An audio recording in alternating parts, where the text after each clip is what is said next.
Huzur ve kardeşlik şehri Siirt'imizin güvenlik ve asayişiyle ilgili olarak 2024 yılında yürütülen yoğun ve kararlılık çalışmalarımızı sizlerle paylaşmak istiyorum.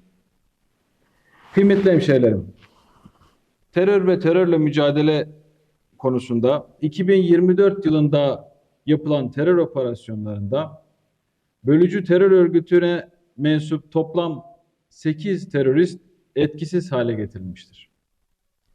Bunlardan 3'ü ölü, ikisi sağ olarak ele geçirilmiş, 3'ü ise ikna çalışmaları sonucunda teslim olması sağlanmıştır. Terör örgütüne ait olduğu değerlendirilen 69 adet sığınak imha edilmiş, çok sayıda mühimmat, patlayıcı madde, örgütsel doküman da ele geçirilmiştir. 2023 yılına göre 2024 yılında ilimizde terör örgütlerine yönelik yürütülen operasyonlarda güvenlik güçlerimizin inisiyatifinde olmak üzere %200'lük bir artış sağlanmıştır. Toplumumuzu tehdit eden uyuşturucu suç çetelerine karşı mücadelemiz kesintisiz olarak devam etmektedir. 2024 yılında düzenlenen 737 operasyonda 966 şüpheli şahıs yakalanarak adli makamlara teslim edilmesi sağlanmıştır. Bu operasyonlar sonucunda 241 kilo kubar esrar, 29 kilo metamfetamin, 5 kilo 800 gram skank, 2 kilo 516 gram bonzai, 3160 adet uyuşturucu hap ve 110 adet uyuşturucu kullanma aparatı ele geçirilmiştir. 2023 yılına göre 2024 yılı Aralık ayı sonunda ilimizde uyuşturucuyla mücadele kapsamında yürütülen operasyonlarda yine güvenlik güçlerimizin inisiyatifinde olmak üzere %100'lük bir artış ve başarı sağlanmıştır. Uyuşturucuyla mücadelede kıymetli hemşerilerimizin İçişleri Bakanlığı'nın uyuma uygulamasını telefonlarına indirerek 2025 yılında da aynı azim ve kararlılıkla mücadelemize destek olmalarını hasreten rica ediyorum. Siber suçlarla mücadele kapsamında da daima hemşerilerimizin yanında ve hizmetinde olmaya devam ediyoruz.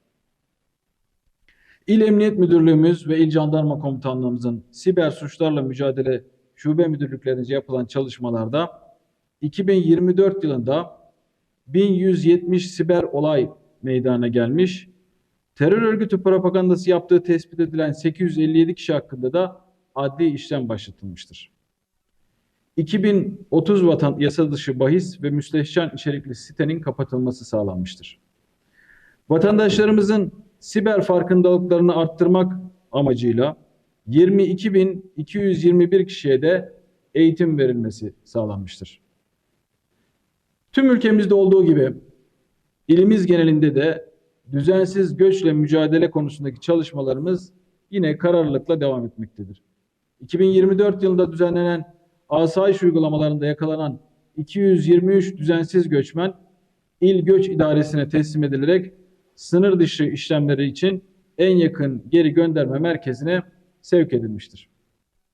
Bu olaylarla bağlantılı olarak göçmen kaçakçılığı organizatörlüğü suçu nedeniyle yakalanan 17 kişi ise adli makamlarımızca tutuklanmıştır.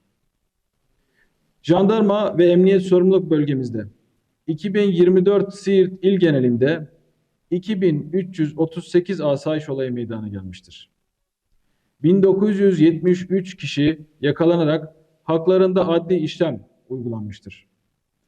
İlimizde kişilere karşı işlenen 10 önemli suç kategorisinde meydana gelen toplam 1829 olayın 1816'sı aydınlatılarak %99,29'luk başarı sağlanmıştır. Yine ilimizde mal varlığına karşı işlenen 9 önemli suç türünde meydana gelen toplam 509 olayın 473'ü aydınlatılarak %93,03'lik bir başarı elde edilmiştir.